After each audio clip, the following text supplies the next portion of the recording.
Do you know that feeling when everyone is talking badly about you behind your back? I felt that way too, but let me tell you a story that completely changed my perspective on it. Today, I'm going to share with you the most powerful teachings of one of the most practical philosophers who ever lived. And no, this isn't another one of those boring philosophy videos.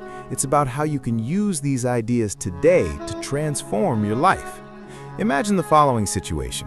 Someone comes up to you and says, "So-and-so was talking badly about you." What's your first reaction? Most people go into defensive mode, wanting to explain themselves, wanting to prove that what they said is wrong.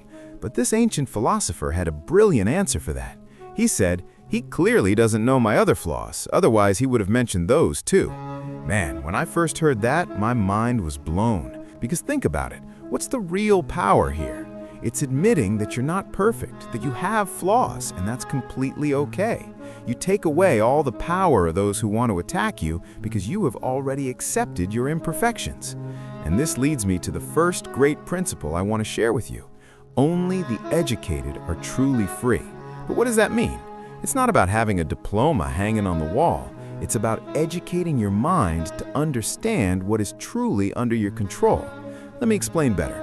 Most people live in a mental prison they themselves have built. They're constantly worried about things they cannot control, what others think of them, the weather, the traffic, the economy, and they spend all their mental energy trying to control these things. But here's the brutal truth. It's not what happens to you that matters, it's how you react to it. I know, you've heard this a million times, but have you really understood how profound this is? Think of a concrete situation. You're driving, suddenly someone cuts you off in traffic. You have two options. You can curse, honk, let your day be ruined by it, or you can simply think, that person must be having a tough day, and move on. The event is the same in both situations. The only difference is your reaction. And here's another insight that changed my life.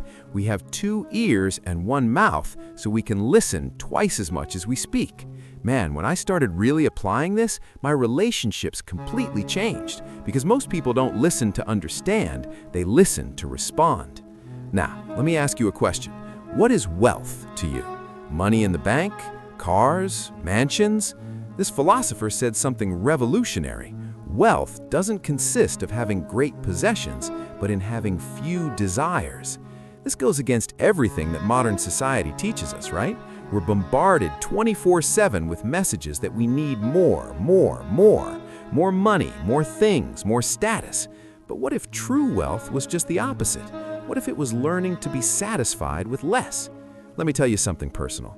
I spent years of my life chasing goals that I thought would make me happy. More money, more recognition, more followers. And you know what happened? Every time I achieved a goal, the happiness lasted like 2 days, and then I was already looking at the next goal. Let me explain better. Most people live in a mental prison of their own making. They're constantly worried about things they can't control. What others think of them, the weather, the traffic, the economy, and they spend all their mental energy trying to control these things.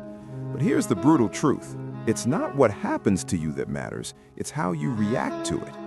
I know, you've heard this a million times, but have you really understood how profound this is? Think of a concrete situation. You're driving, suddenly someone cuts you off in traffic. You have 2 options.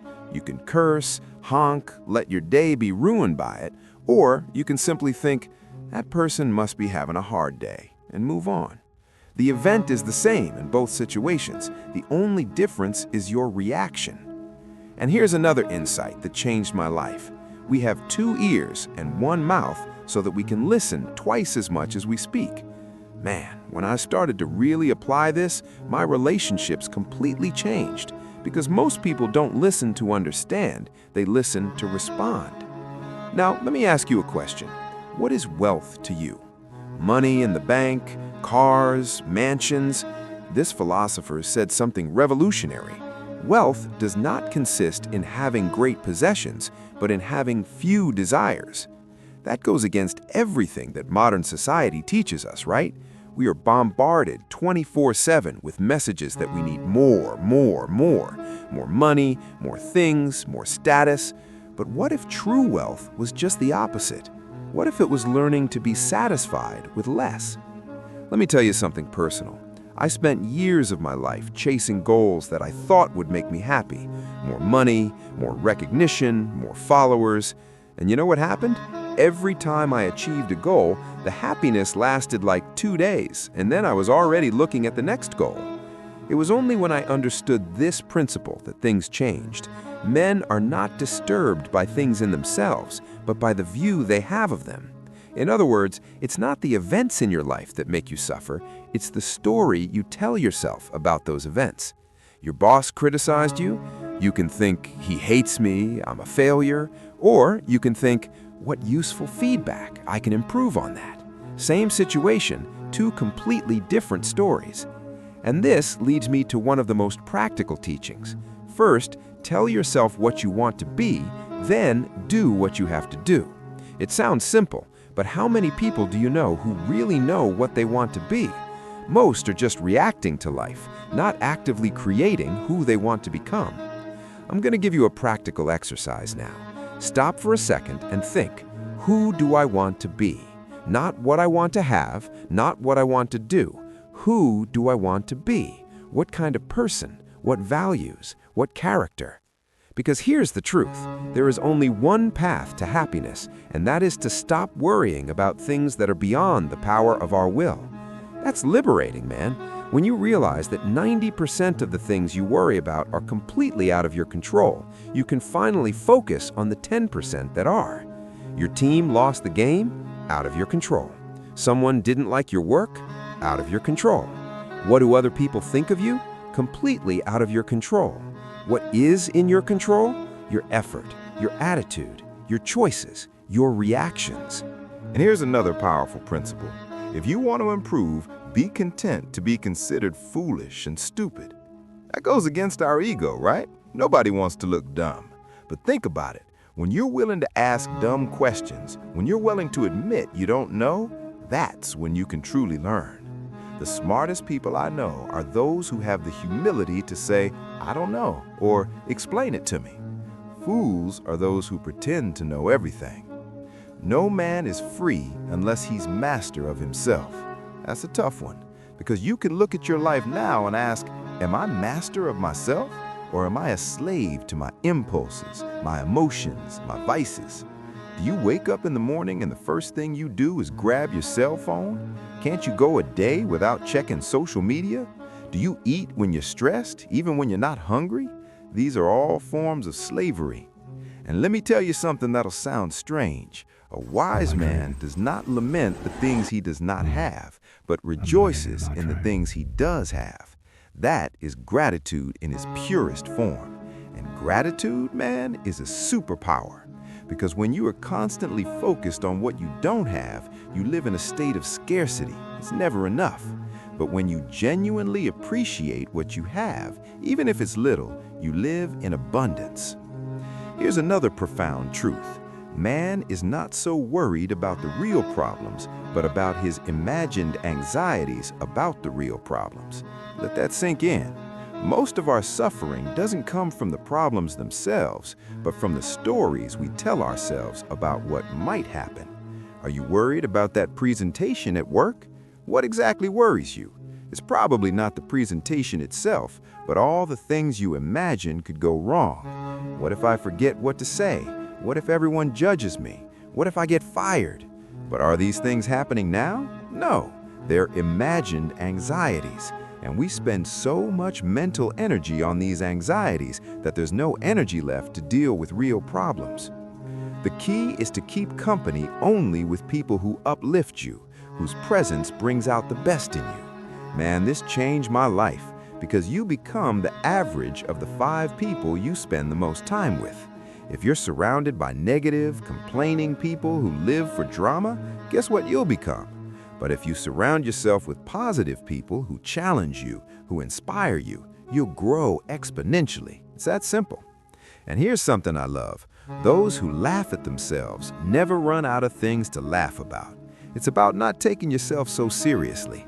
Did you make a mistake? Laugh about it. Did you do something embarrassing? Tell it as a funny story. When you can laugh at yourself, you become unstoppable because no one can use your flaws against you.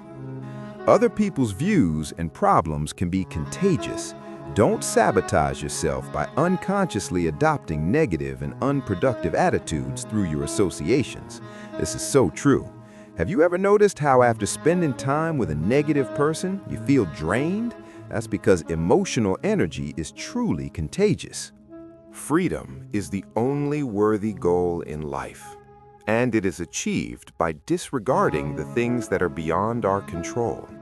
When you stop trying to control everything and everyone around you, when you accept that the only thing you truly control are your own choices and reactions, then you are free. Circumstances do not make the man, they only reveal him to himself. This is profound. When you go through hardships, you don't become someone different. You simply reveal who you always were inside. Pressure doesn't create character, it reveals character. It is impossible for a man to learn what he thinks he already knows. This is about having a beginner's mind. The wisest people are those who are constantly saying, "Maybe I'm wrong, let me learn more about this." Accusing others of one's own misfortunes is a sign of a lack of education. Accusing oneself shows that education has begun. Not accusing either oneself or others shows that education is complete. This is about taking full responsibility for one's life. Level 1. You blame everyone else for your problems. My life is bad because of my parents, the government, my boss, the economy. Level 2. You start blaming yourself. My life is bad because I'm lazy, stupid, worthless. Level 3. You realize that blame is a useless concept. Things simply are as they are, and you choose how to respond. You are a small soul carrying a body around. It gives me chills every time I think about it, because it puts everything into perspective.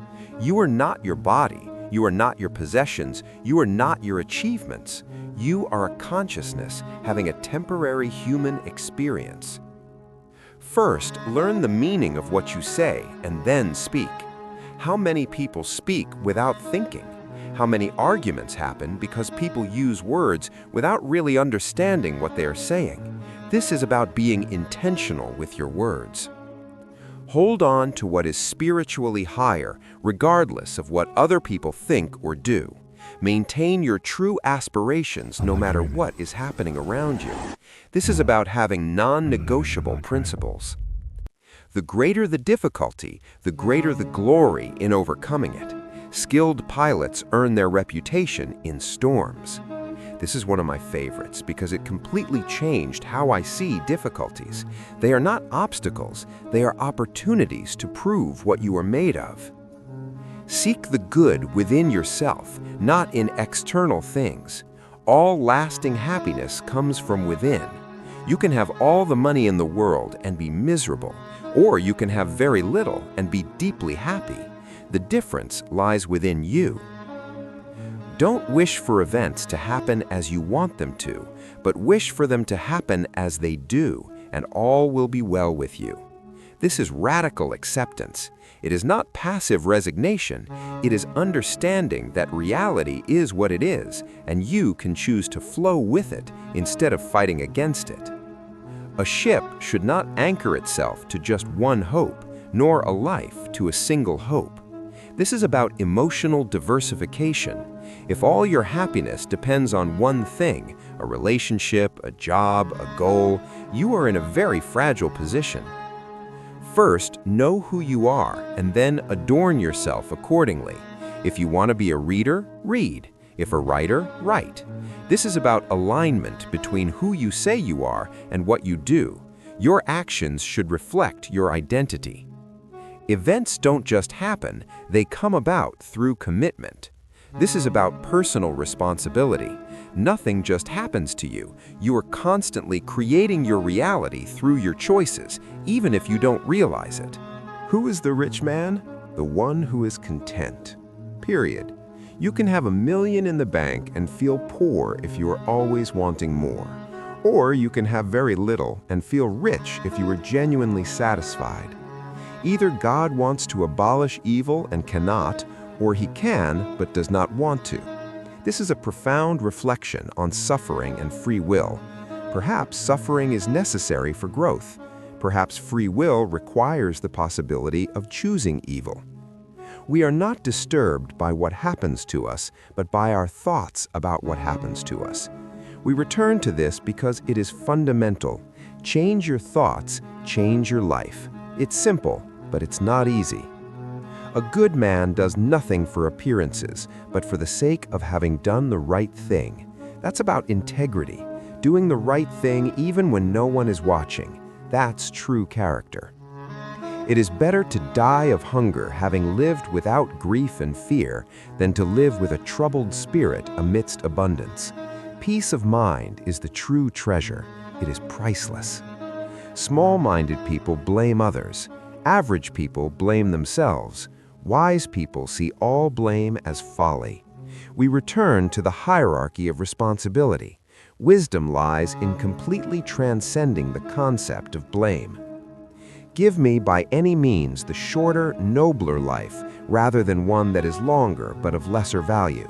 Quality over quantity, always. Nothing great is created suddenly, like a bunch of grapes or a fig.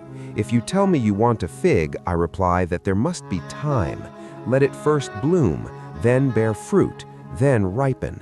This is about patience and process. Everything of value takes time. Keep the perspective of death, exile, and all those apparent tragedies before you every day, especially death, and you will never have an excessive thought or desire. Memento mori, remember that you will die. This is not morbid, it is liberating. A professor, being asked how a man should inflict pain on his enemy, replied by preparing to live the best life he can. The best revenge is to live well, period. What worries me is not how things are, but how people think things are. Perception is everything. Don't live by your own rules, but in harmony with nature. This is about accepting the natural order of things and working with it, not against it. The essence of philosophy is that a man should live in such a way that his happiness depends as little as possible on external things. Emotional self-sufficiency is the goal. Imagine for yourself a character, a model personality whose example you are determined to follow, in private and in public. This is about having a personal ideal. Who is your hero? How would they act in this situation? Those who listen to philosophers need considerable practice in listening, because these ideas go against everything we have been taught. They require deep reflection. If you want to heal anger, don't feed it. Tell yourself, I used to get angry every day, then every other day, now only every 3 or 4 days. When you reach 30 days, offer sacrifices of gratitude to the gods. Incremental progress. Celebrate small victories. If you want to improve, be content to be considered foolish and stupid in relation to external things. We come back to this because it is crucial. The ego is the enemy of growth. Anyone capable of making you angry becomes your master. He can only make you angry when you allow yourself to be disturbed by him. This is about emotional control. No one can make you feel anything without your permission. And we return to the beginning. If someone tells you that a certain person speaks ill of you, don't make excuses about what was said about you, but reply, he was ignorant of my other faults, otherwise he wouldn't have mentioned only those. Only the educated are free. Education is not about what you know, but how you think. It's not what happens to you, but how you react to it that matters. We have 2 ears and 1 mouth so that we can listen twice as much as we speak. Wealth does not consist in having great possessions, but in having few desires. Men are not disturbed by things, but by the view they have of them. First, tell yourself what you want to be, and then do what you have to do. There is only one path to happiness, and that is to stop worrying about things that are beyond the power of our will. No man is free if he is not master of himself. A wise man does not lament the things he does not have, but rejoices in those he has. These principles changed my life, and I genuinely believe they can change yours too. Not because they are new or revolutionary, they are over 2,000 years old, but because they are timeless truths about human nature and how to live well. The question is not whether you will face difficulties. You will. The question is, how will you respond to them? Will you be a slave to your emotions and circumstances, or will you be master of yourself? The choice, as always, is yours, and that's the only thing no one can take away from you.